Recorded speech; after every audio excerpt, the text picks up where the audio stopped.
2 মিনিটের গল্পে আপনাদের স্বাগতম। আমরা আজ শুনব মরিশাসের একটি শিশুতোষ গল্প। গল্পের নাম ইন ডোডোল্যান্ড।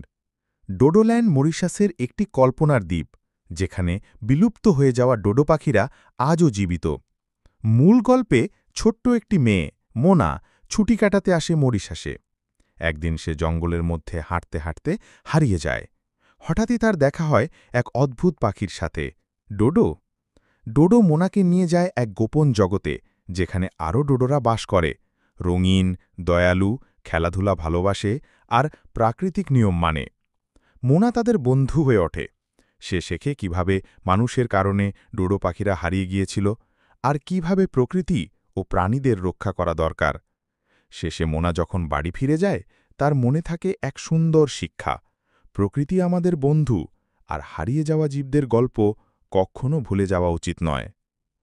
এই গল্প শিশুকে পরিবেশ সচেতনতা, বন্ধুত্ব ও হারিয়ে যাওয়া প্রাণীদের গুরুত্ব বোঝাতে সাহায্য করে।